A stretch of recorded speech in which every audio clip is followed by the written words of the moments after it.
अस्सलाम वालेकुम।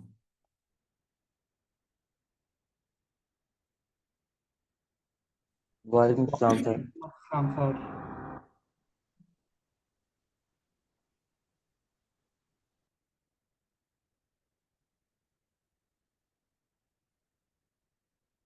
अच्छा, ये ना आपके लिए थोड़ा सा ऐसे हो जाया करेगा कि ज्वाइन करते करते मुझे 5 मिनट लग जाया करेंगे, 2-3 मिनट लग जाया करेंगे। वैसे तो पूरी कोशिश होगी कि पूरे 1 बजे ही शुरू कर लें हम, क्योंकि स्टूडियो में मतलब ये जो स्टूडियो है जहाँ पर आपके लिए हम ऑनलाइन की क्लास लेते हैं, ये ज़रा बिजी होता है। 1 o'clock तक एक और सर की क्लास हो रही होती है, तो जैसे ही वो फ्री करते हैं तो मैं लॉग इन कर लेता हूँ। तो इस लिहाज से आप कह लें कि इट्स जस्ट लाइक 1 और 2 और 3 मिनट्स का आपके लिए डिले हो जाया करेगा। ठीक है बच्चों, तो फिर हम आज बिस्मिल्लाह करते हैं पढ़ने की। ठीक है, तो मैं आपको अभी म्यूट कर रहा हूँ। तो आप लोगों ने कमेंट सेक्शन को जो है वो यूज करना है। कमेंट सेक्शन है, आप लोगों ने चैट बॉक्स को यूज कर लेना है। आप चैट पे मुझसे जो है वो कंसर्न अपना शेयर कर सकते हैं, आप मुझे बता सकते हैं, रोक सकते हैं। तो मैं अब आपको गाइड करने लगा हूँ। हमने ये रखा था कि चूंकि अभी हमारे पास जो अवेलेबल बुक है, उसी अवेलेबल बुक के हवाले से हम पढ़ना शुरू करेंगे। तो ये जो कंटेंट है ये आईकैप की तरफ से है। हम हमेशा आईकैप के कंटेंट को डोमिनेट ही रखेंगे। उसकी वजह ये है कि सवाल का जो अंदाज है, जो इंग्लिश है, वो सारी यहाँ से आनी है। तो इसलिए हमें इस इंग्लिश के हवाले से भी तैयारी करनी है, और इस इंग्लिश की रीडिंग बहुत जरूरी है। मेरे बच्चों, बड़े ही क्लियरली मैं आप सब लोगों से ये रिक्वेस्ट करूंगा। वैसे तो मैं कह भी सकता हूँ, मतलब टीचर तो कहते ही हैं, और सारे आप कह लें कि अच्छे बच्चे वो बात मान भी लेते हैं, लेकिन मैं रिक्वेस्ट करूंगा अपने बच्चों से, अगर इस सब्जेक्ट का आप मुझसे पूछें कि क्रैक क्या है। वो क्रैक होता है ना, हर चीज का एक क्रैक होता है, हर चीज का एक चीट कोड, हर चीज की कामयाबी का राज। तो आजकल के दौर में उसको क्रैक कह लें, चीट कोड कह लें। मेरे बच्चों, इस सब्जेक्ट का चीट कोड है रीडिंग। अगर मेरे किसी बच्चे की रीडिंग स्किल बहुत अच्छी है तो मैं आपको कहने वाला हूं कि उसको कोई मसला नहीं आने वाला एग्जाम में। लेकिन अगर किसी की रीडिंग स्किल मेरे जैसी है, कमजोर है, वीक है, तो फिर वो वैसे पढ़ ले जैसे मैं उसको गाइड करने लगा हूं। एक ही दफा बस पढ़ना पड़ेगा इस तरह से, और सारा काम हुआ होगा। बस पहली दफा इस तरह से पढ़ना होगा और बस, और काम इंशाल्लाह ताला आपके लेके हो जाएगा।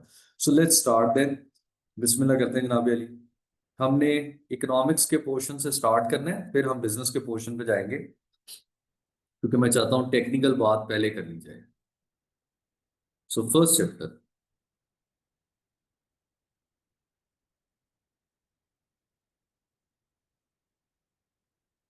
पहले तो बात की है कि कोई खास, आप कह लें कि पॉइंट ऑफ व्यू इस तरह से नहीं है, एक एवोल्यूशन कहानी है कि पहले मर्चेंट्स या बिजनेसमैन या ताजिर लोग ही इकोनॉमिक्स को डिस्कस करते थे, या इकोनॉमिक एक्टिविटीज को डिस्कस करते थे। फिर थोड़ा सा जब ये इवॉल्व हुआ काम, और मर्चेंट्स पावर में आए, कि जब रियलाइज हुआ पावर मॉन्गर्स को कि जनाब अली, बिजनेस ही आपको इस काबिल करता है कि आपके पास रिसोर्सेज हों। और उन्होंने, हमने देखा भी, ये जो कॉलोनियल सिस्टम था ये सारा बिजनेसमैन ने स्टार्ट किया था ना। वो ताजिर ही जाते थे ना अपने डेलीगेशन लेकर दूसरे मुल्कों में, वहां के बादशाहों से, वहां की मोनार्की से, वहां की डिक्टेटरशिप से एग्रीमेंट्स करते थे, फिर अपनी गवर्नमेंट को कहते थे कि देखिए इतने इतने पैसे हम आपको कमा के ला के दे रहे हैं आपके मुल्क में, तो अब आपकी जिम्मेदारी है कि आप हमारी हिफाजत करें। अब उस हिफाजत के लिए वो क्या करते थे कि उस मुल्क से आर्मी लेके आते थे जिस मुल्क के वो रेजिडेंट थे, और फिर उस मुल्क की आर्मी को अपने साथ फिर अगले मुल्क में लेके जाते थे। हाँ, ये मर्चेंट्स इतने अमीर हो चुके थे कि इन्होंने कहा कि फिक्र ना करें, हम आपकी आर्मी को हायर कर रहे हैं। यानी इन्होंने गवर्नमेंट्स को हायर किया कि आप जो भी आर्मी के बंदे हमारे साथ भेजेंगे उनका खाना खर्चा पानी सारा हमारे जिम्मे है, उनकी तनख्वाह भी अब हम देंगे। जबरदस्त, इतने ताकतवर। फिर यही पावर मॉन्गर्स जब आप कह लें कि गवर्नमेंट में आए, तो इन्होंने तब पॉलिटिकल साइंस के एक पार्ट के तौर पर इकोनॉमिक्स को डिस्कस करना शुरू किया। और बड़ा अरसा पॉलिटिकल साइंस के ही एक पार्ट के तौर पर इकोनॉमिक्स पढ़ी जाने लगी। लेकिन फिर मेरा बेटा, जहां से इकोनॉमिक्स की फिर हिस्ट्री स्टार्ट होती है, तो फिर ऐसा हुआ कि 1776 में एडम स्मिथ, एक बंदा जिसको जिसने फिर एक किताब लिखी, an inquiry into the nature and cause of wealth of nations, जो कि ज्यादा मशहूर हुई वेल्थ ऑफ नेशंस के नाम से। और ये पहली बुक थी इकोनॉमिक्स पे जिसने ये साबित किया कि ये एक सेपरेट डिसिप्लिन है और इसको एक सेपरेट सब्जेक्ट के तौर पर पढ़ा जाना चाहिए। अब जरा गौर से मुझे सोचकर बताइएगा, आपने यस नो में जवाब देना है। अगर मैं आपको आज कहूं, हालांकि अभी हमने इकोनॉमिक्स पढ़नी शुरू की है, तो आप मुझे बताइएगा कि मैं सही कह रहा हूं या गलत, कि पॉलिटिशियंस को इकोनॉमिक मैटर्स में इन्वॉल्व नहीं होना चाहिए। एम आई राइट और रॉन्ग?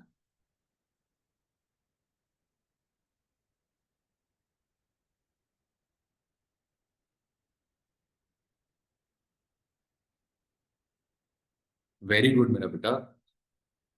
सिर्फ बुरहान ही इससे डिसएग्री कर रहे हैं, क्योंकि पॉलिटिशियन हमेशा पॉलिटिकल कंसर्न्स को डोमिनेट रखते हैं और इकोनॉमिक कंसर्न्स को पीछे रखते हैं। जारी बात है, देखिए ना, मैं टीचर हूं ना, तो मैं टीचर के पॉइंट ऑफ व्यू से सोचूंगा। क्या ख्याल है? मैं टीचर हूं, मैं टीचर के पॉइंट ऑफ व्यू से सोचूंगा। आप स्टूडेंट हैं, आप स्टूडेंट के पॉइंट ऑफ व्यू से सोचेंगे। तो टीचर स्टूडेंट के पर्सपेक्टिव के हवाले से 100% बात नहीं कर सकता। इसी तरह जो पॉलिटिशियंस हैं, ठीक है, अब देखो तैमूर और बुरहान, देखिएगा अब मेरी बात को आपने समझना है। पॉलिटिशियंस जो हैं, फॉर एग्जांपल, वो कहते हैं कि जनाब हम एक प्रोजेक्ट लगा रहे हैं।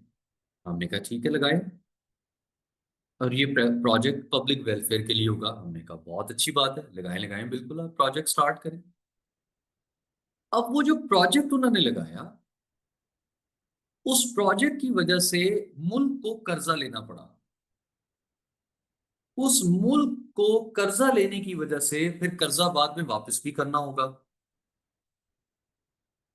और उस कर्जे की वजह से अब आप पे ज्यादा टैक्स लगाया जाएगा, ताकि अब आप उस कर्जे को वापस कर सकें। तो एक तो हमने कर्जा लेकर अपनी इकोनॉमी को इंडेटेड कर लिया, दूसरा लोगों की इनकम में से टैक्स लगाकर उनकी परचेजिंग पावर भी कम कर दी। तो लोगों पर डबल बर्डन पड़ा। बजाय इसके कुछ ऐसा हम करते, ऐसा प्रोजेक्ट लगाया जाता जिससे मुल्क को कर्जा ना लिया जाता। लेकिन पॉलिटिशियन हमेशा पॉपुलर प्रोजेक्ट को लेकर चलेंगे, बड़े प्रोजेक्ट, जिससे ज्यादा लोगों के सामने शो ऑफ किया जाए, क्योंकि उन्होंने तो इलेक्शन, अगले इलेक्शन की तैयारी में वो प्रोजेक्ट लगाया है। लेकिन इकोनॉमिक प्लान के मुताबिक छोटे प्रोजेक्ट से बड़ा प्रोजेक्ट किया जाता है, पहले स्टेप से दूसरा स्टेप किया जाता है, सेल्फ रिलायंट की बेस पर फैसले लिए जाते हैं कि जितना कर सको उतना। अब देखिए ये क्लैश आ गया ना थॉट में। पॉलिटिशियन का मामला री इलेक्ट होने से है, और इकोनॉमिक्स का मामला इकोनॉमी से है। अब बताएं, अब क्लैश ऑफ थॉट है कि नहीं? यार अब ये पीसी भाई कौन है? पीसी किसका नाम है? बेटे अब चैट जीपीटी से तो आंसर ना ना दो मुझे। क्या ख्याल है? क्या हम ये नहीं कह सकते कि एक्सपर्ट्स को ही अपने अपने मामलात को डील करना चाहिए? तो मैं ये आपको समझा रहा हूँ, मैं बुरा तो नहीं कह रहा, मैंने तो बुरा कहा ही नहीं किसी को। मैं तो ये कह रहा हूँ कि जॉब रोल आप कहने के अलग अलग डिफाइंड हैं, तो हर किसी को अपने अपने जॉब रोल से जो है वो चलना चाहिए। तो एडम स्मिथ का भी यही पॉइंट था कि politicians have a different objective and economics और economist have a different objective. When you are talking about economics, so you should ask from the economist. अब बात समझ आई कि अगर हार्ट का प्रॉब्लम है तो हार्ट के डॉक्टर के पास जाएंगे ना मेरा बेटा. अगर किडनी का प्रॉब्लम है तो फिर किडनी के डॉक्टर के पास जाएंगे. तो right person for the right job का कॉन्सेप्ट, स्पेशलिटी का कॉन्सेप्ट, एक्सपर्टीज का कॉन्सेप्ट. ठीक है. तो हमें यहाँ पर सब्जेक्ट मैटर ऑफ इकोनॉमिक्स में पता चला कि Adam Smith was considered as the father of economics, क्योंकि उसने सबसे पहली किताब लिखी इकोनॉमिक्स पर और साबित कर किया लोगों को, और लोगों को एजुकेट किया कि economics is not part of political science, it is a separate science. तो ये देखें, हमने रीडिंग में से ये पॉइंट्स निकाल लिए. अब आप बताएं कि आप इस सवाल के लिए तैयार हैं कि फर्स्ट बुक ऑफ इकोनॉमिक्स कौन सी है, वो ईयर कौन सा था जब इकोनॉमिक्स पर किताब लिखी गई, और कौन सा वो इकोनॉमिस्ट था जिसने वो पहली किताब लिखी. ये हमारे क्वेश्चंस प्रिपेयर होंगे.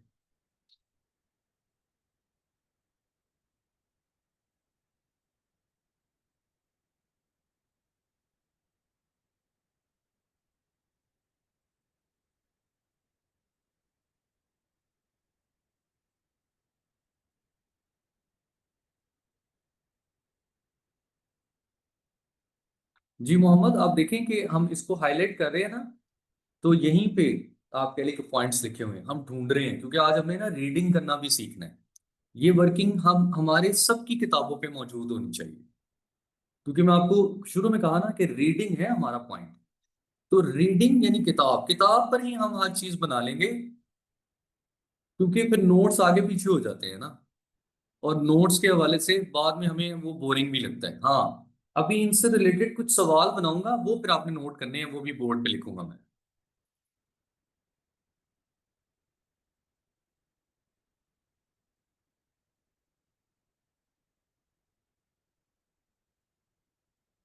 जी जी बिल्कुल मोहम्मद, अभी मैं बना के भी बताऊंगा. तैमूर, अभी ये ना पढ़िएगा, ये ना करें, ये छोड़ दें, क्योंकि इसमें ह्यूमन वेलफेयर का कोई पॉइंट एडम स्मिथ ने नहीं लिखा था, ये तो बस उसने किताब में लिख दिया ना.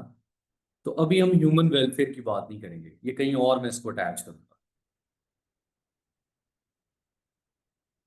जी हफ्सा, आई कैप की बुक है, क्योंकि अभी वही अवेलेबल है ना आपके पास, सब लोगों के साथ उन्होंने ग्रुप में शेयर किया हुआ है. और ये वॉल्यूम 2 है, वॉल्यूम 2 वाली बुक यूज कर रहे हैं. अब बताएं, सब बच्चों ने ये खोल ली हैं किताबें, अब ये सबके सामने है. वैसे ये रिकॉर्ड भी हो रहा है, तो बाद में भी आपके पास होगा, बाद में भी हाईलाइट कर सकते हैं.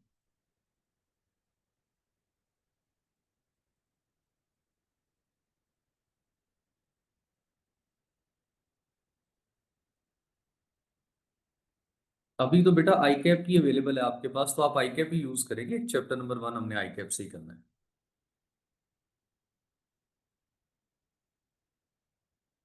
अच्छा, आप इससे आगे चलते हैं. अब चूंकि father of economics Adam Smith को कह दिया, तो फादर ऑफ इकोनॉमिक्स के हवाले से इनसे ही पूछेंगे ना कि ये बताएं कि इकोनॉमिक्स को कैसे डिफाइन करते हैं. ऐसा तो होगा ना. अगर कोई कहेगा कि मैं हूं जो सबसे पहले आपको इकोनॉमिक्स पढ़ाऊंगा, तो फिर हम उससे उसकी डेफिनेशन भी पूछेंगे, उसका स्कोप भी पूछेंगे, उसका विजन भी पूछेंगे, उसकी मिशन स्टेटमेंट भी पूछेंगे. पूछेंगे ना भाई. चले बताएं, आप ही बताएं कि आपका सब्जेक्ट क्या करता है, या आपको क्या प्रोवाइड करेगा. जैसे फिजिक्स है तो हम फिजिक्स की डेफिनेशन पढ़ते थे, पहले ही पेज पे लिखी हुई है. केमिस्ट्री है तो केमिस्ट्री की डेफिनेशन पहले ही पेज पर. कंप्यूटर पढ़ना शुरू किया तो उसकी डेफिनेशन पहले ही पेज पर. यानी हर साइंस की एक डेफिनेशन होती है जो बताती है कि ये साइंस किस मकसद के लिए है. ये बात मेरे बच्चों को समझ आई.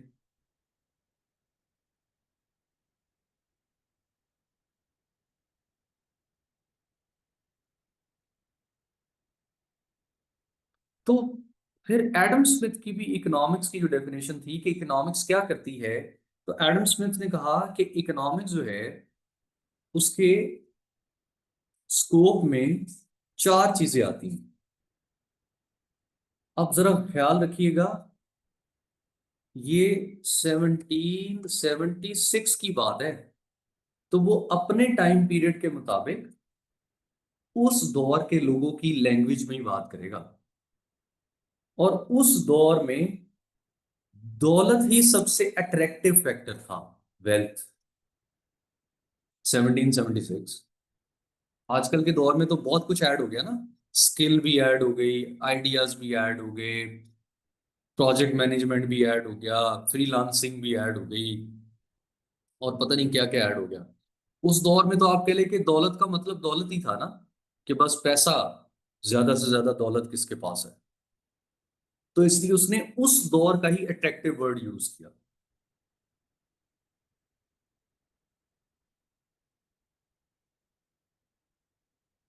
हाँ, लेकिन वोकेबलरी अब इनहेंस हो गई है ना मोहम्मद। खाली पैसा लोग वैल्यू नहीं ना करते आजकल के दौर में। तो आजकल के दौर में तो अगर मैं किसी कंटेंट क्रिएटर से पूछूं कि पैसा इंपॉर्टेंट है या कंटेंट क्रिएशन आइडिया, तो वो कहेगा आइडिया। आइडिया से ही तो पैसा कमाता हूँ, तो आइडिया इंपॉर्टेंट है और मैं तुम्हें सिखाऊं। वो बनाते नहीं है वीडियोस छोटे छोटे एडवर्टाइज करने के लिए, आए हम आपको सिखाएं कि जनाब आप कैसे जो है वो घर बैठे पर मंथ इतने पैसे, पर डे इतने पैसे कमा सकते हैं। तो वो आपको पैसे के बात तो करते हैं, लेकिन उनका इंपॉर्टेंट पार्ट उनका वो आइडिया, वो स्किल है। तो आज तो बहुत डेवलप हो गया ना। तो मैं इसलिए सब बच्चों के लिए ये कह रहा हूं कि आपने इस वेल्थ के कॉन्सेप्ट को आज से रिलेटेड कंसिडर नहीं करना। That is from 1776। So the first one is, Adam Smith ने कहा कि इकोनॉमिक्स आपको सिखाएगी कि how to produce wealth, production of wealth, how to produce wealth.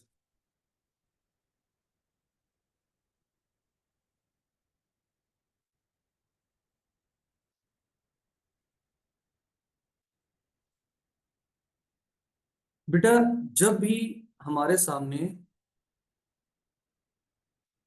Production of wealth की बात आएगी या प्रोडक्शन की ही बात आएगी, तो कुछ चीजें बाय डिफॉल्ट जहन में आए।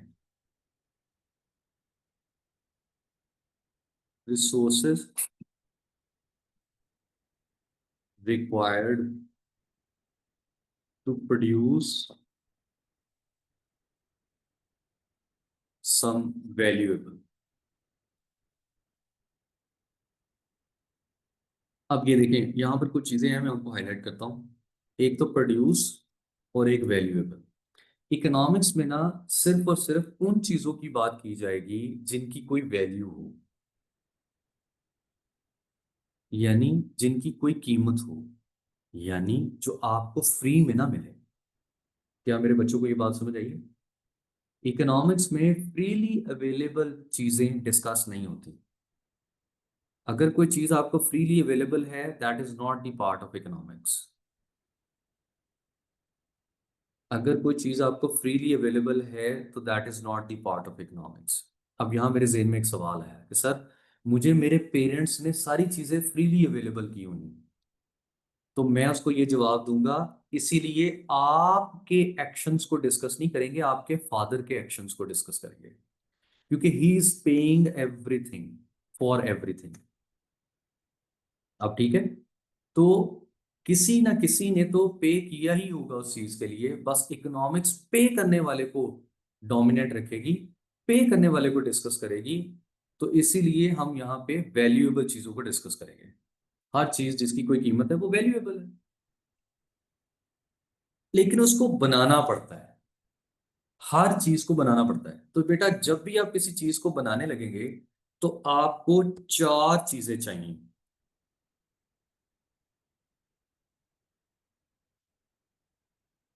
Land, labour, capital and entrepreneur. जब भी किसी चीज को बनाने लगोगे तो आपको चार चीजें चाहिए। Land, labour, capital, entrepreneur. Land का मतलब नेचुरल रिसोर्सेस। अब जरा ब्रॉड डेफिनेशन में हम जा रहे हैं। ठीक है। लेबर का मतलब मेंटल और फिजिकल एफर्ट, वो लेबर है। चाहे आप दिमागी तौर पर इन्वॉल्व हो, जैसे मैं दिमागी तौर पर इन्वॉल्व हूं आपको पढ़ाने में, या फिर फिजिकली कोई इन्वॉल्व हो कि ये चीज उठाएं वहां रखें, ये चीज उठाएं वहां रखें, तो चाहे मेंटल एफर्ट्स हों या फिजिकल एफर्ट्स हों किसी प्रोडक्शन प्रोसेस में, वो लेबर होंगी। जी उमेयान, जी उमेमन, जारी बात है, जो कुछ अगर किसी के लिए कुछ पे करोगे वो चीज वैल्यूएबल हो जाएगी। और इकोनॉमिक्स कैपिटल से मुराद लेती है मशीन। कैपिटल मींस मशीन, क्योंकि आप कारोबार में जो सरमाया लगाते हैं, उस सरमाए से आप कैपिटल जनरेट करते हैं, यानी वो पैसा जो कारोबार के लिए जरूरी है। अब उसमें क्या क्या है, आप उससे ट्यूबलाइट खरीदेंगे, फैन खरीदेंगे, बिल बोर्ड लगाएंगे, काउंटर लगाएंगे। तो हर वो चीज जो आपके कारोबार में आपको सहूलत मुहैया करे, वही तो मशीन होती है, वही तो प्रोसेसिंग पावर होती है, वही आपके लिए जो है वो इक्विपमेंट कंसिडर होता है। मतलब एक किराने दुकान का इक्विपमेंट क्या होगा, वो काउंटर। वो आपने देखा है, वो आपको चीनी डाल के देता है, वो आपको चावल डाल के देता है, तो वो एक आप कह लें कि लोहे का उन्होंने वो बनाया होता है, स्टील का। तो वो इससे आप कह लें कि उठा उठा के वो शॉपर में डालता है। आप दही लेने जाते हैं तो वो आप कह लें कि दही को एक इस तरह से, वो दूध लेने जाते हैं तो वो उसके लिए वो जो इक्विपमेंट है वो कैपिटल है, मशीन है, क्योंकि वो पैसों से खरीद कर वो अपने कारोबार में लेके आया। बुरहान, पैसों से चीजें खरीद कर लाएंगे ना हम। खाली पैसा डायरेक्ट लगा तो दीवारों पे नहीं लगा देंगे ना बेटा। तो बेसिकली कैपिटल बनने के लिए पैसे को चीजों में कन्वर्ट करेंगे। बेटे इन्वेस्टमेंट और कैपिटल दो अलग अलग चीजें हैं। इन्वेस्टमेंट कैपिटल में ऐड होने वाले पैसे को कहते हैं। तो उम्मे हबीबा अभी इसको थोड़ा सा हम होल्ड करेंगे, तो अभी नहीं इन्वेस्टमेंट को मिक्स करेंगे कैपिटल के साथ। इसको जाने देंगे चैप्टर नंबर 6 में, वहां जाके इसको लेके आएंगे। अभी थोड़ा सा आप कह लें कि हम छोड़ देंगे। अभी फिलहाल इतना ज़हन में रखना है कि हर साल आने वाले पैसे को इन्वेस्टमेंट कहेंगे, और सालों बिजनेस में लगे हुए पैसे को कैपिटल कहेंगे। ये बात समझ आई उम्मे और उम्मे हबीबा?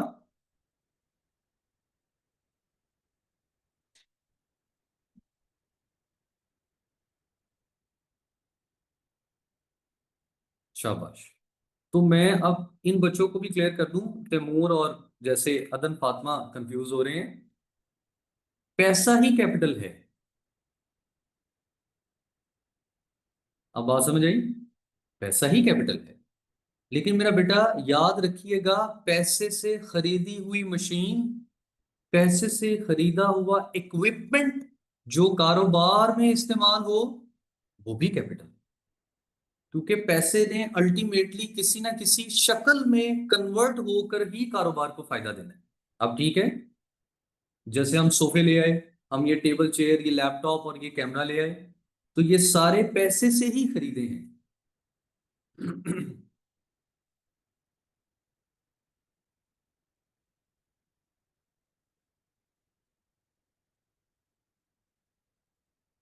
मोहम्मद भाई, चीजें मिक्स नहीं करनी, वरना एमसीक्यू में तंग हो गए।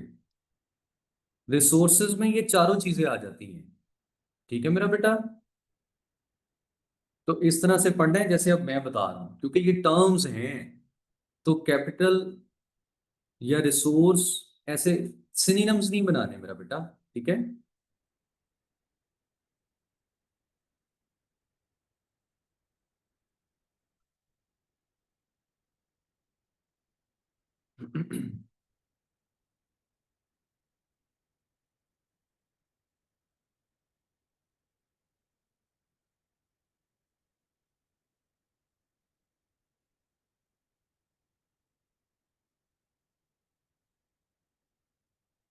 डन हो गया। कैपिटल से रिलेटेड आप बताएं, किसी को कोई कंफ्यूजन तो नहीं है?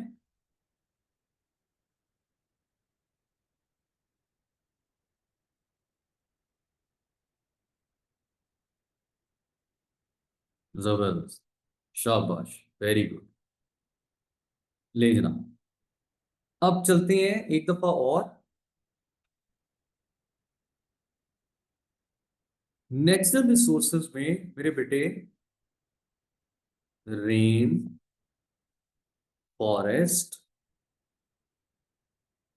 और माइंस, माउंटेन,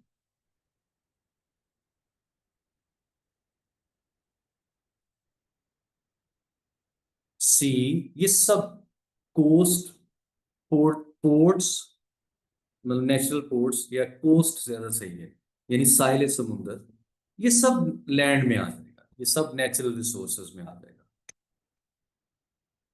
ठीक है, तो लैंड, लेबर, कैपिटल, अब इन तीनों में मुझे बताएं, किसी बच्चे को कोई कंफ्यूजन है तो।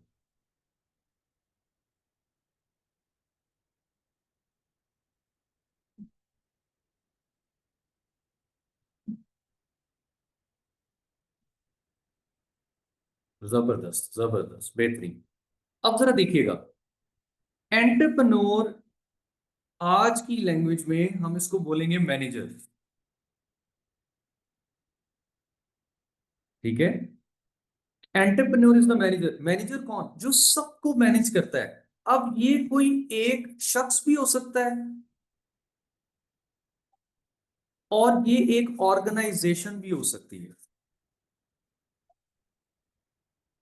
ठीक है, ये कोई एक मैनेजर भी हो सकता है, और ये कोई, यानी एक शख्स भी हो सकता है, यानी एक कारोबार का एक मालिक भी हो सकता है, या board of directors, group of people, certain system, वो भी हो सकता है। बहरहाल, ये वो एंटिटी है जो बाकी सारे फैक्टर्स ऑफ प्रोडक्शन को मैनेज करती है। ऐसे ही होगा ना, क्योंकि लैंड खुद से कुछ नहीं कर सकता, लेबर खुद से कुछ नहीं कर सकता, कैपिटल खुद से कुछ नहीं कर सकता। हाँ, वो एक मालिक, एक ब्रांड, एक सिस्टम, एक ऑर्गेनाइजेशन होगी जो इन सबको हायर करेगी। अब भाई बात, एक बंदा होगा जो सबको हायर करेगा, इंप्लॉय करेगा और काम करवाएगा। ऐसा है।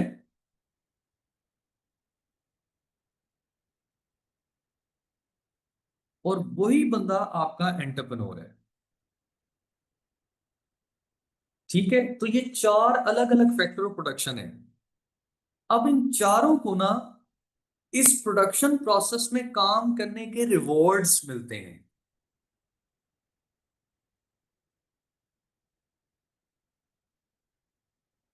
बल्कि इसको इधर नहीं लिखा है, इसको हम कहीं और लिखते हैं।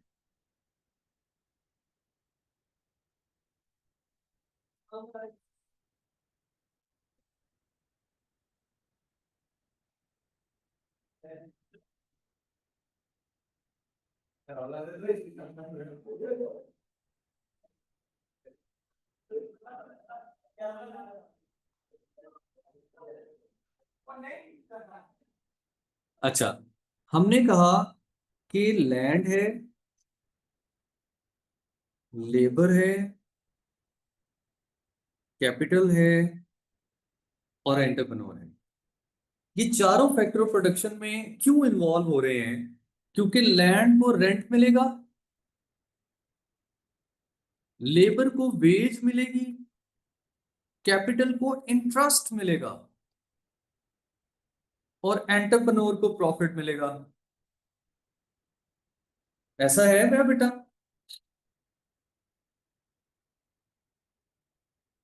तो ये अपने अपने फायदे के लिए यहां इन्वॉल्व है।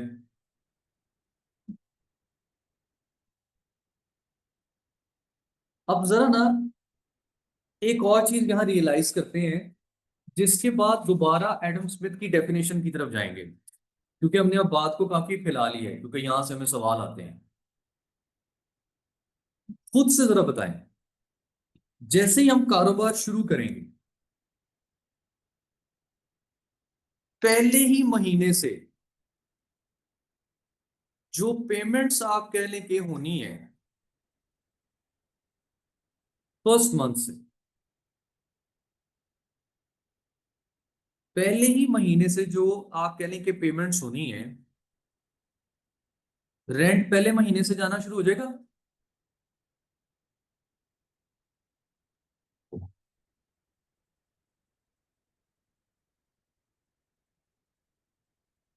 वेजेस भी पहले महीने से जाना शुरू हो जाएंगी।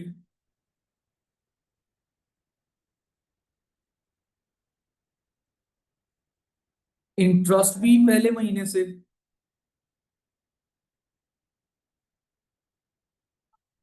अगर मैं कारोबार करता हूं और मैं बैंक से कर्जा लेकर कारोबार करता हूं, तो पहले ही महीने से बैंक को मुझे इंटरेस्ट पे करना पड़ेगा।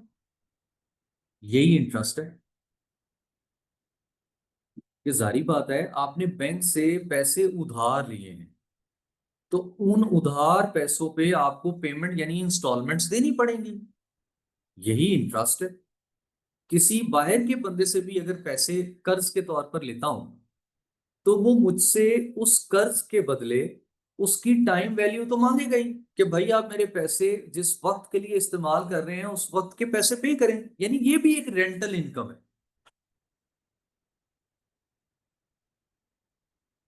जो मेरे पास जॉब करेंगे हफ्सा, तो उनको तनख्वाह दूंगा ना, तो वो वेज है,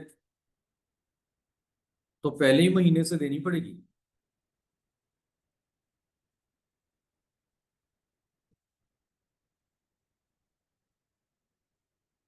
तो इन तमाम फैक्टर ऑफ प्रोडक्शन को पहले ही मंथ से पेमेंट स्टार्ट हो जाएंगी।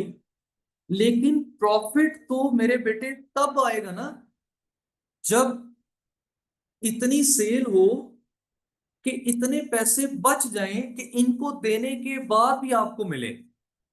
इसीलिए एंटरप्रेन्योर का जो पार्ट है वो सबसे क्रूशल भी है और लॉन्ग भी है। एंटरप्रेन्योर का जो पार्ट है वो सबसे क्रूशल भी है और लॉन्ग भी है। इसीलिए इसका प्रॉफिट शेयर सबसे ज्यादा है, इसकी इन्वॉल्वमेंट सबसे ज्यादा है, क्योंकि रिस्क भी ये बियर करता है। तो अगर हमसे पूछा जाए कि वो कौन सा एंटरप्रेन्योर है जो कि आप कह लें कि रिस्क बियर करता है, तो वो फिर एंटरप्रेन्योर है।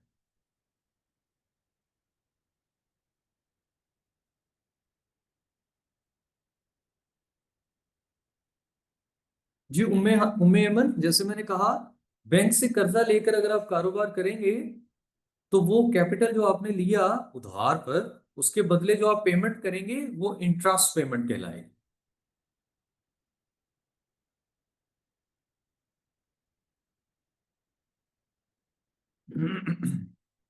अब जरा इस सारी चीज को यूज करते हैं और एडम स्मिथ की डेफिनेशन से जोड़ते हैं। क्या मैं कह सकता हूं कि यहाँ चारों के चारों फैक्टर ऑफ प्रोडक्शन बिल्कुल अलग अलग हैं?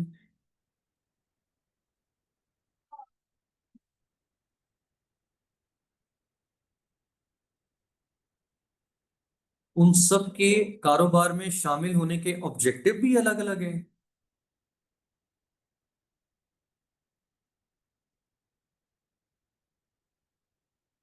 अलग अलग ही है ना बेटा। किसी को सिर्फ रेंट चाहिए, किसी को सिर्फ वेजेस चाहिए, किसी को सिर्फ इंटरेस्ट चाहिए, किसी को बस अपने प्रॉफिट से कंसर्न है।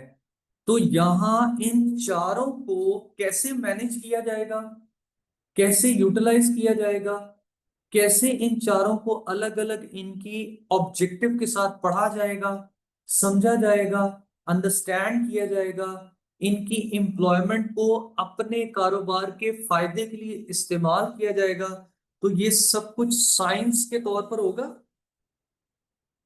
कि ऐसे ही तुक्का लग जाएगा?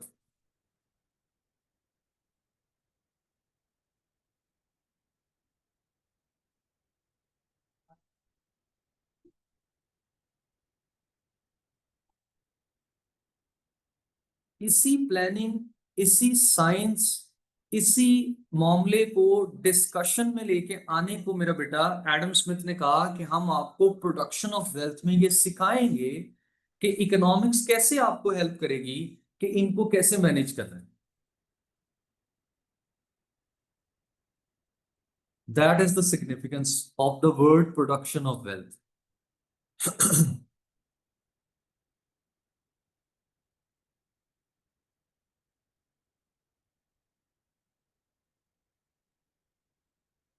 हम करेंगे बेटा ये बिजनेसमैन और एंटरप्रेन्योर में फर्क जब बिजनेस वाला पोर्शन पढ़ेंगे, तब जो एरिया हम करेंगे। अभी बस आप ये समझ लें कि जो कारोबार करने वाला है हमारे लिए अभी वही एंटरप्रेन्योर है, वही बिजनेसमैन है।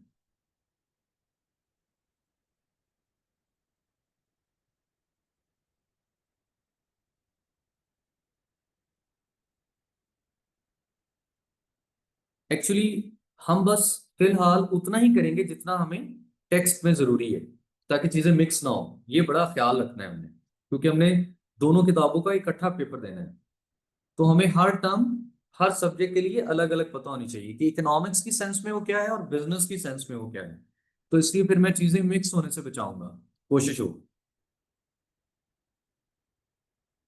ले जनाब, अब हमें पता चला कि वाकई पढ़ना चाहिए इकोनॉमिक्स को, क्योंकि ये हमें प्रोडक्शन ऑफ वेल्थ की सारी साइंस को समझाती है।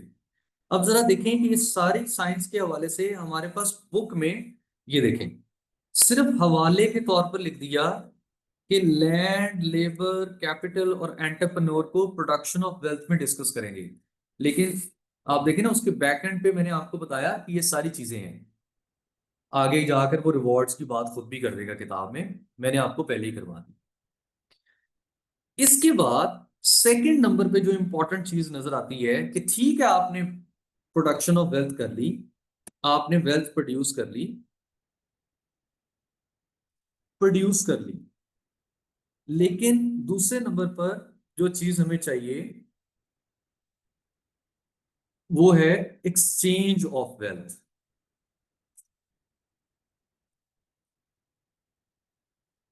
तो वो कहते हैं जनाब अली कि इकोनॉमिक्स हमें एक्सचेंज ऑफ वेल्थ में भी हेल्प करती है। Sir exchange of wealth, for example एक टीचर है और एक स्टूडेंट है। स्टूडेंट की वेल्थ उसके पैसे हैं और टीचर की वेल्थ उसका नॉलेज है।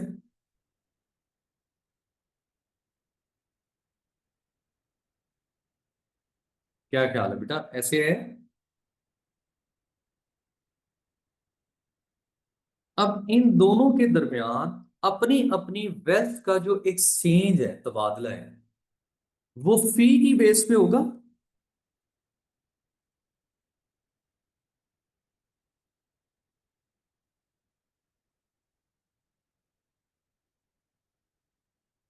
इसका मतलब है कि एक्सचेंज तब ही होगा जब फी दोनों को एक्सेप्टेबल हो।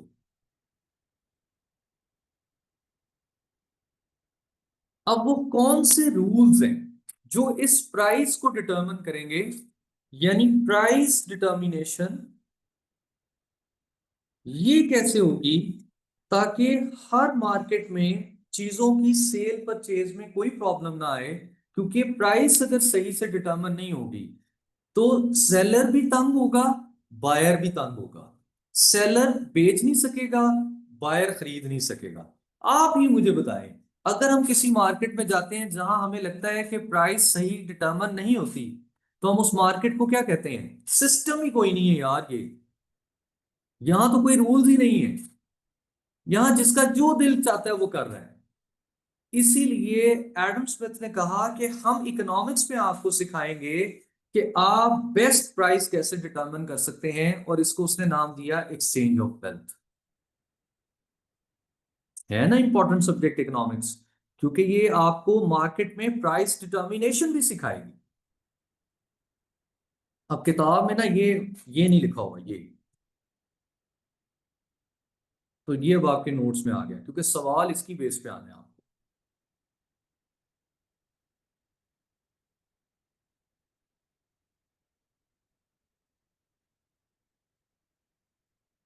कि मोहम्मद, हमने देखा कि दो पार्टीज आपस में अपनी वेल्थ को कैसे एक्सचेंज करेंगे अगर वो एक प्राइस पर एग्री नहीं होते। क्या ख्याल है? सही कह रहा हूं कि गलत कह रहा हूं? तो वो प्राइस कौन डिटरमिन करेगा? कोई रूल्स होंगे ना जिनके मुताबिक प्राइस को डिटरमिन किया जाए, ताकि बायर और सेलर दोनों उन रूल्स की वजह से उस बात को एक्सेप्ट करेंगे। जैसे हम कह देते हैं कि मैं एक फल फरोश हूँ, फल बेच रहा हूँ, तो आप आके मुझे कहते हैं कि ये 200 रुपये किलो नहीं, ये 150 रुपये किलो मुझे दे दो। तो मैं आपको कहूंगा कि ये देखिए सर, रेट लिस्ट गवर्नमेंट की तरफ से है कि ये 200 रुपये पर किलो ही सेल होगा। आप रेट लिस्ट देखेंगे, उसको नेट से कंफर्म कर लेंगे। तो जब वो कंफर्म हो जाएगी तो अब आप बहस नहीं करेंगे ना। अब आप कहेंगे हाँ ठीक है यार, मतलब रूल्स के मुताबिक कोई चीज है तो ठीक है।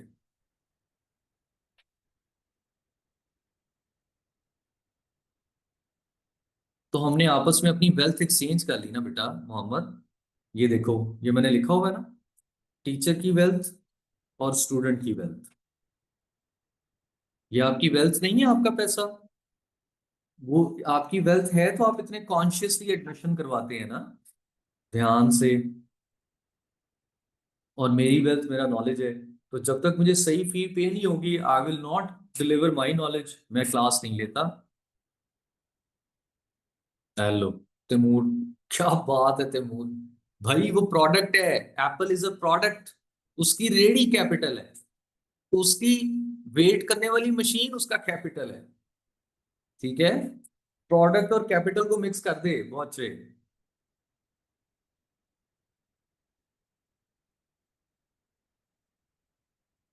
जी, मरहबा फातिमा, ऐसा ही है। प्राइस डिटर्मन होगी, दुआ आयशा ऐसे लिखेंगे, प्राइस डिटर्मन होगी, फिर डिस्ट्रीब्यूशन, फिर वो एक्सचेंज हो जाएगी, वेल्थ ऐसे बोलेंगे हम।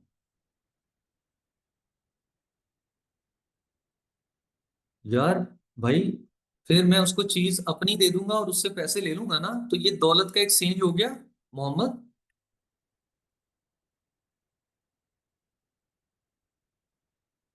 शुक्र है। वेरी गुड वेरी गुड जनाब। तो अभी तक हमें पता चला कि दो बड़े इंपॉर्टेंट एस्पेक्ट रियलिटी के, जिसमें एक है प्रोडक्शन ऑफ वेल्थ, उसको कैसे मैनेज करना है इकोनॉमिक्स बताएगी। फिर जब आप कोई चीज प्रोड्यूस कर लेंगे, तो उसको सेल कैसे करना है कामयाबी के साथ, और प्राइस उसकी कैसे डिटरमिन होगी, वो एक्सचेंज ऑफ वेल्थ बताएगी। जी बिल्कुल बुरहान, बिल्कुल ऐसे ही है प्राइस डिटर्मिनेशन। और हम पढ़ेंगे भी चैप्टर 2 में, हमें करके दिखाएगा कि प्राइस कैसे डिटर्मिन होती है। थर्ड नंबर पे हमारे पास है, बल्कि मैं इसको ये लिखूंगा।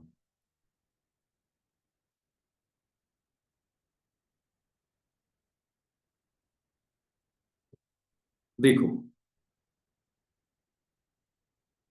मैं तो इसको ऐसे समझाता हूं कि दौलत कमाना एक चीज है, लेकिन उसका इस्तेमाल वो भी साइंटिफिक ही होना चाहिए। क्योंकि इकोनॉमिक्स कहती है कि नो वेस्टेज ऑफ रिसोर्सेज।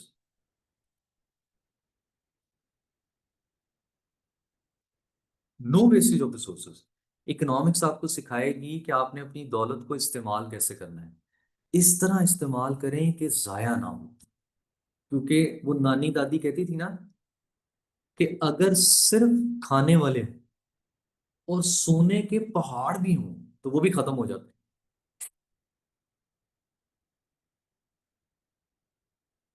सही कह रहे हो ना? इसलिए दौलत कमाने के बाद दौलत खर्च करने का भी तरीका, सलीका, rules regulation, process procedures, economics आपको सिखाएगी।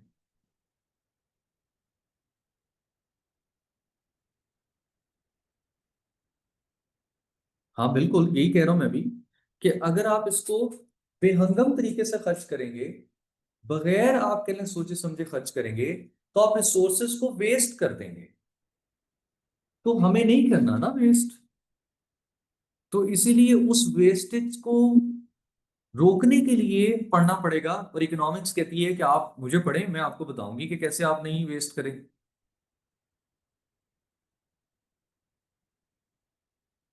Fourth, the last one.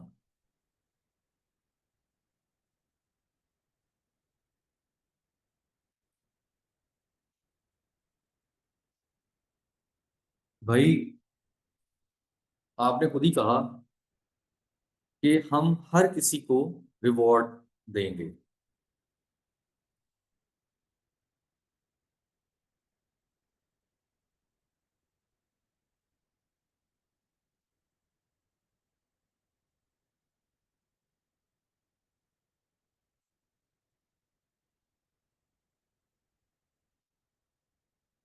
है ना?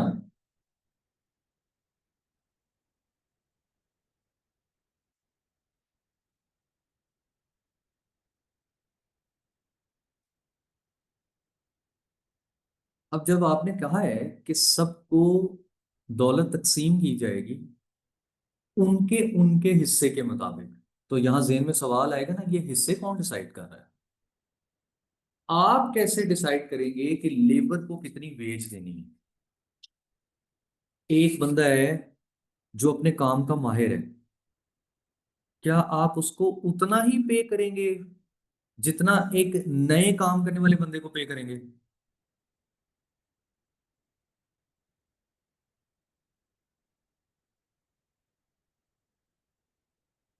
एक जगह है जो नहर के करीब है, उस पर काश्त करना ज्यादा आसान है, या फिर वो जगह जो नहर से दूर है उस पर काश्त करना ज्यादा आसान है? अब फिर से, दो डिफरेंट लैंड का रेंट कैसे डिसाइड होगा? क्या फैक्टर्स होंगे, क्या आप कह लें कि कॉन्सेप्ट्स होंगे जिनको देखकर फैसला किया जाए कि किस लैंड का रेंट ज्यादा और किस लैंड का रेंट कम होगा? Again rules. तो इकोनॉमिक्स आपको ये भी सिखाएगी कि किस फैक्टर ऑफ प्रोडक्शन का कितना पोर्शन बनता है वेल्थ में से, कैसे उसको वो दिया जाएगा, कैसे वो आप डिटरमिन करेंगे मेरा बेटा। ये सब कुछ इकोनॉमिक्स आपको सिखाएगा। So Adam Smith has provided a quite broader prospect, a scope, area of consideration for economics कि ये आपको कितना कुछ प्रोवाइड करती है। तो इसमें अब इंटरेस्ट डेवलप हो रहा है ना, कि अगर वाकई ये जो कुछ लिखा है ना अभी, अगर आगे आने वाले चैप्टरों में इकोनॉमिक्स ने हमें सिखा दिया ना, तो हमारा बिलीव हो जाएगा कि वाकई ये सब्जेक्ट काम का है। ये अभी तो क्लेम ही हो रहा है ना, क्योंकि एडम स्मिथ अभी क्लेम कर रहा है। और अगर आगे पढ़ते हुए ये सारी चीजें हमें प्रूव हो गई और वो पहले चैप्टर में हो जाएगी, तो फिर इसका मतलब है कि वाकई इकोनॉमिक्स को पढ़ा जाना चाहिए।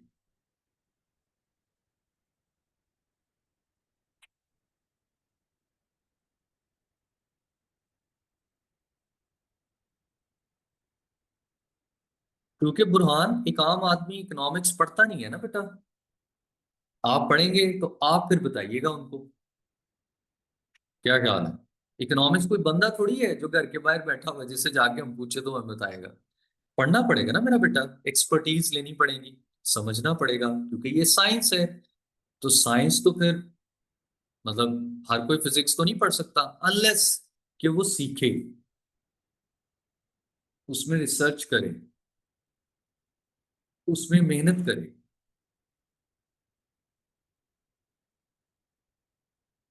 मोहम्मद, अभी जैसे हम आगे चलेंगे ना, तो मैं आपको बताऊंगा कि एक लेमैन की इकोनॉमिक्स और एक पढ़े लिखे की इकोनॉमिक्स में क्या फर्क है। तो फिर आप मुझे बताइए।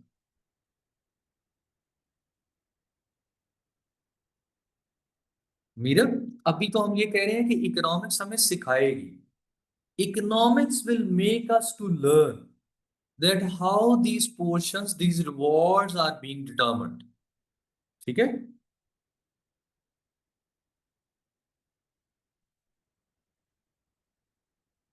हम जो पहले जानते हैं अभी, वो सब लेमैन है, मैं बार बार आप सब लोगों को कह रहा हूं। लेकिन वो किस रूल्स के अकॉर्डिंगली आप कह लें कि बनते हैं, वो हमने पढ़ने हैं। जी मरहबा। मैंने कहा कि इकोनॉमिक्स हमें सिखाएगी कि कैसे हम इन फैक्टर्स के रिवॉर्ड्स को डिटरमिन कर सकते हैं। जैसे हमने पढ़ा ना कि कैसे हम चीज की कीमत को डिटरमिन करेंगे कि कौन सी चीज की सेलिंग प्राइस क्या होगी। तो मेरे बेटे ऐसे ही इकोनॉमिक्स फैक्टर्स ऑफ प्रोडक्शन के रिवॉर्ड्स को भी डिटरमिन करती है कि किसको कितने पैसे दिए जाएंगे। अब ठीक है मरहबा। चलो, अब एक दो सवाल बनाते हैं ताकि जो कुछ हमने पढ़ा है हम इसके बारे में क्लियर हो सके कि कैसे सवाल आएंगे इसमें।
ले जनाब, क्वेश्चन नंबर वन का क्या आंसर होगा?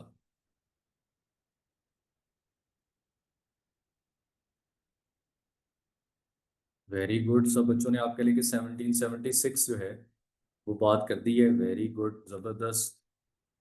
ठीक है, वेरी गुड वेरी गुड। और फिर क्वेश्चन टू का बताएं क्या आंसर होगा?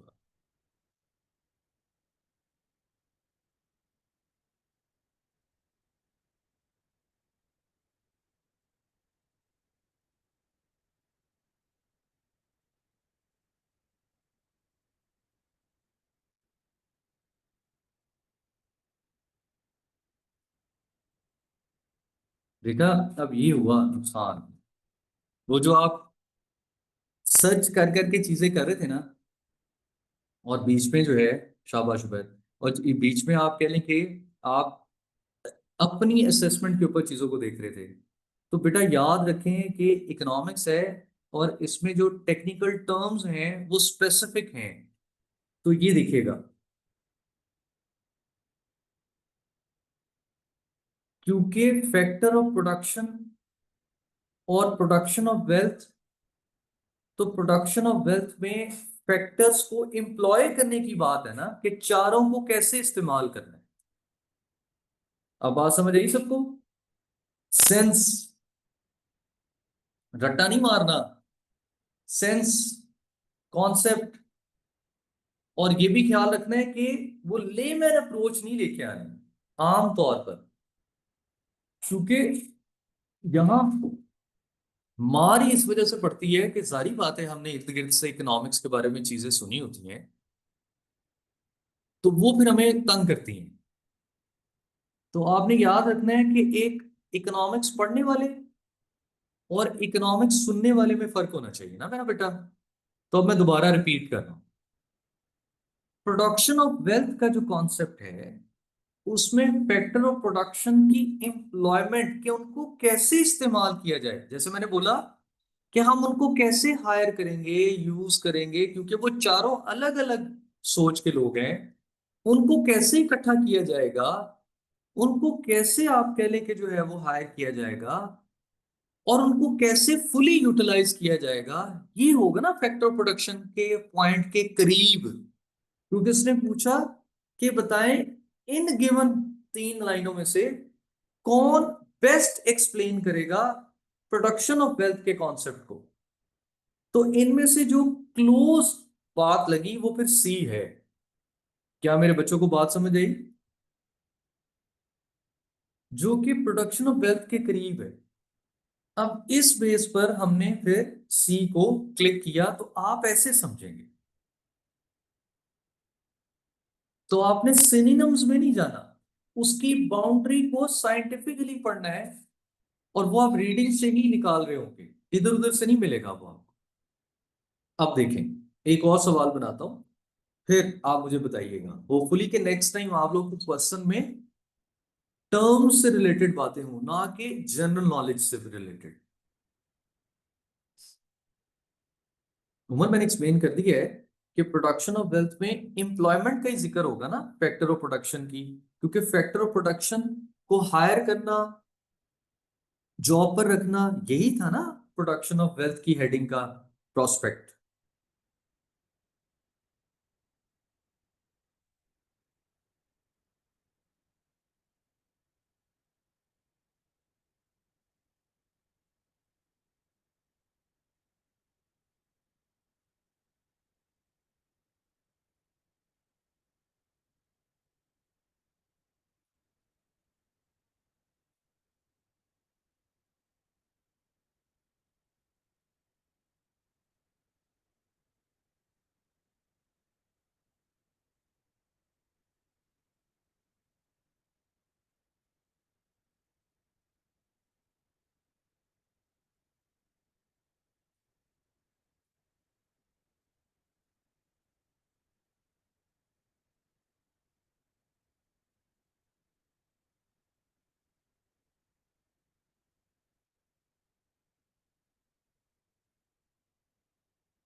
जी मेरा बेटा, किसको क्लिक करेंगे?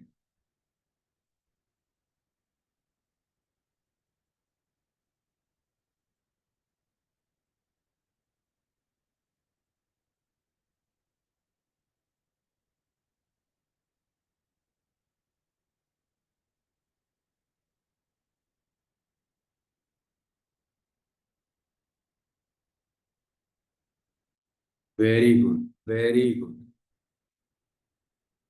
और कुछ बच्चे आप पहले मुझे बता ही गए रहे हैं कि इसमें गलती ये है कि इसको डिस्ट्रीब्यूशन ऑफ वेल्थ के साथ जोड़ना चाहिए था, एक्सचेंज ऑफ वेल्थ के साथ नहीं जोड़ना चाहिए था। अब मुझे एक बात बताओ, 3 सवाल कर लिए अभी अभी, सिर्फ थ्योरेटिकल पढ़ा है।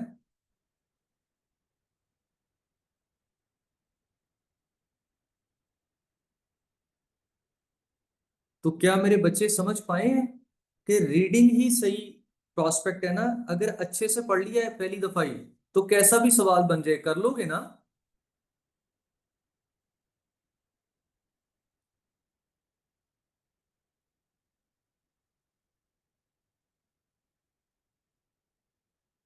तो अब मैं आपको टास्क दे दूं एक, लेक्चर के एंड पे।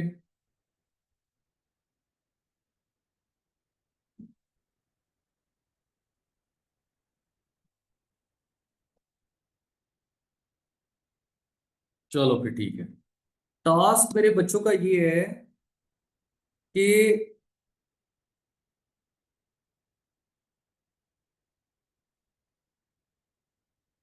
ये पोर्शन सब पढ़ के आएंगे, छोटा सा। ये आप पढ़ के आएंगे, कल मैं यहीं से बात शुरू करूंगा और फिर हम आगे चलेंगे। अब अभी जरा बड़ा थोड़ा थोड़ा सा पढ़ें, मैं चाहता हूं कि सब लोग जरा उस मूड में, इस इंग्लिश के, इस कहानी के आदी हो जाएं। फिर मुझे कम कम बोलना पड़ेगा, फिर जल्दी जल्दी होगा।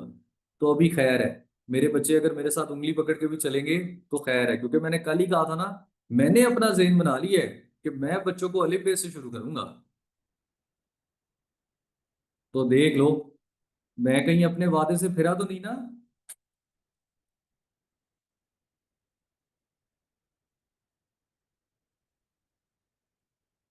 चलो जीते रहो, जबरदस्त, माशाल्लाह। तो फिर आज के लिए इतना ही। चिल मारें, थोड़ा सा पढ़ें लेकिन समझ के पढ़ें, क्योंकि हमने बाद में इसको रट्टा रुट्टा कोई नहीं मारना। एक ही दफा में पढ़ पुढ़ के और टेस्ट के लिए तैयार, बात खत्म, क्लास में तैयारी।